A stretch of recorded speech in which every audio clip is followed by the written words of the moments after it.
ব্রিগেডে প্রার্থী তালিকা ঘোষণা হতেই তৃণমূলের প্রার্থীর সমর্থনে লোকসভা কেন্দ্রে শুরু হয়েছে দেওয়াল লিখন প্রচার। চন্দ্রকোনায় শাসক দলের দেওয়াল লিখনে উঠে এলো বহিরাগত স্লোগান, দরজায় তৃণমূল বিজেপি। প্রার্থীর সমর্থনে দেওয়াল লিখন প্রচারে এমনই বহিরাগত স্লোগানের ছবি দেখা গেল পশ্চিম মেদিনীপুর জেলার চন্দ্রকোনা 2 নম্বর ব্লকের ঝাঁকড়া এলাকায়। চন্দ্রকোনা 2 নম্বর ব্লক তৃণমূল কংগ্রেসের পক্ষ থেকে আরামবাগ লোকসভা কেন্দ্রের প্রার্থী মিতালি বাগের সমর্থনে দেওয়াল লিখন প্রচারে দেখা গেল বহিরাগত স্লোগান। ব্লক তৃণমূল কংগ্রেস সভাপতি হীরালাল ঘোষের নেতৃত্বে ঝাঁকড়া এলাকা জুড়ে চলে দেওয়াল লেখার কাজ। আর সেই দেওয়ালের একদিকে যেমন জোড়া ফুলের চিহ্ন সাথে লোকসভা কেন্দ্রের প্রার্থী মিতালি বাগের নাম দিয়ে প্রার্থীকে ভোট দেওয়ার আহ্বান করা হয়, তেমনি অপরদিকে দেওয়াল জুড়ে বহিরাগত স্লোগান তুলে ছোড়ার মাধ্যমে কটাক্ষ করা হয়। তৃণমূলের দেওয়ালে লেখা রয়েছে, আগামী রায় স্বৈরাচারী বহিরাগতদের বিদায়ের রায়, শোষণকারীরা বিদায়, লাঞ্ছনাকারীরা বিদায়, বহিরাগতরা বিদায়। একই সাথে স্লোগানে তোলা হয়েছে জমিদারি হাটাও, বাংলা বাঁচাও।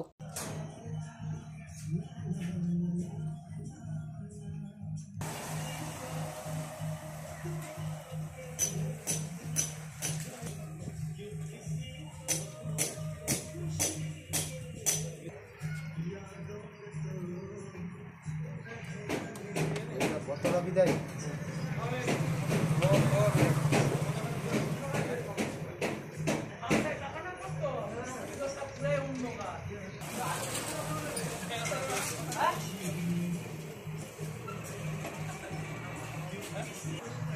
ছেদাছে কোথায় কোথায় ছেদাছে কি বল বল।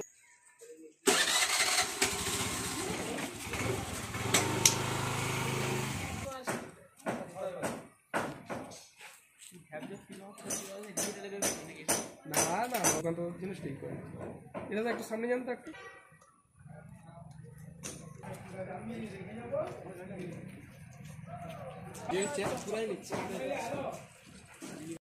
প্রচার শুরু করেছিলাম অনেকদিন আগে থেকেই, কিন্তু আক্ষরিক অর্থে যে দেয়াল লিখন দেখতে পাচ্ছেন আজকে, যেহেতু গতকাল ব্রিগেড সমাবেশের মধ্য দিয়ে আমাদের নেতা অভিষেক ব্যানার্জি মমতা ব্যানার্জির নির্দেশক্রমেই ঘোষণা করেছেন 42টি সংসদীয় সিটি দলের প্রার্থীদের, এবং আমাদের আরামবাগ লোকসভাতে আমরা অত্যন্ত কর্মী হিসাবে গর্বিত যে এমন একজন প্রার্থীকে চয়েস করা হয়েছে, অত্যন্ত মাটির মানুষ এবং লোয়ার লেভেল থেকে তিনি উঠে গেছেন। আমাদের পাশেই বাড়ি, হাজিপুরে বাড়ি, এবং ওই ভদ্রমহিলা দীর্ঘদিন রাজনীতির সাথে যুক্ত এবং দীর্ঘদিন রাজনীতি করার সূত্রেই উনি কোনো সংসার করেননি, মাস্টার ডিগ্রি, এবং অত্যন্ত মার্জিত রুচিশীল একজন মানুষকে এবং দলের 100% ডেডিকেটেড একজন ওয়ার্কারকে তৃণমূল নেত্রী আমাদের দলে আরামবাগের মতো লোকসভা সিটে দাঁড় করিয়েছেন। আমরা আশাবাদী অত্যন্ত যোগ্যতমা ক্যান্ডিডেট আমরা পেয়েছি, এবং আমরা যেটা দেয়াল লিখন যেটা শুরু করেছি, এর আগে আমাদের দেয়ালে চুন দেওয়া হয়ে গেছিলো, সব দেয়াল পেন্টিংয়ের জন্য পারমিশন নেওয়া হয়ে গেছে,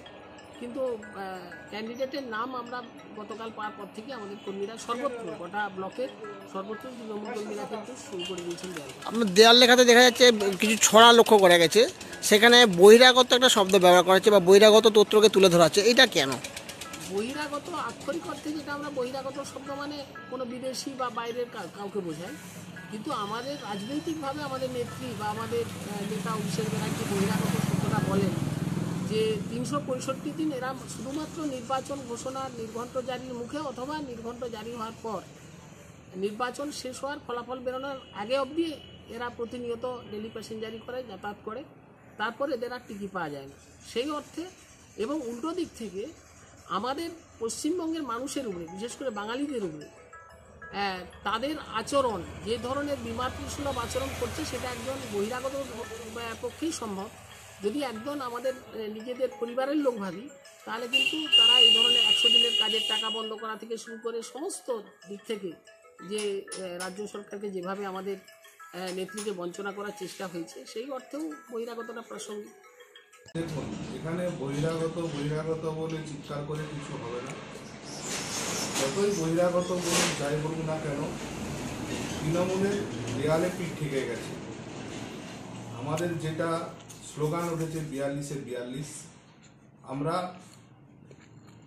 তৃণমূলকে এই লোকসভা ভোটে কোন জায়গায় পৌঁছে দেবো সেটা ভোটের রেজাল্টের পরেই বলবে। এটা গেল 1 নম্বর। 2 নম্বর, দেখুন, বহিরাগত বলে কিছু নেই। যদি বহিরাগত ওনাদের মুখে এই কথাটা সাজে না, কেন আজকে তাহলে ইউসুফ পাঠান, শত্রুঘ্ন সিং, আরেকজনকে দাঁড়িয়েছেন, তারাও তো বহিরাগত, গুজরাট থেকে আসছেন।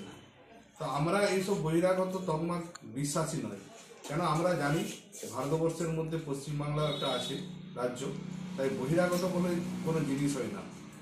যদি বহিরাগত ওনারা ভাবতেন তাহলে কি পশ্চিমবাংলায় বাঙালি শর্ট পড়েছে, যার জন্য ইউসুফ পাঠান আর শত্রুঘ্ন সিংকে নিয়ে এসে দাঁড় করাতে হচ্ছে? তাহলে বাঙালি বলে কি কিছু নেই এখানে? ওনাদের কথায় এদিকে বাঙালি বাঙালি বলে চেঁচিয়ে ওঠেন। অতএব এইসবে বলে মানুষকে মন ভরানো যাবে না। মানুষ বুঝে গেছে তৃণমূলের দিন শেষ, ভারতীয় জনতা পার্টি পশ্চিমবাংলায় রাজ করতে চলেছে, আর আগামী দিনে সেটা হবে।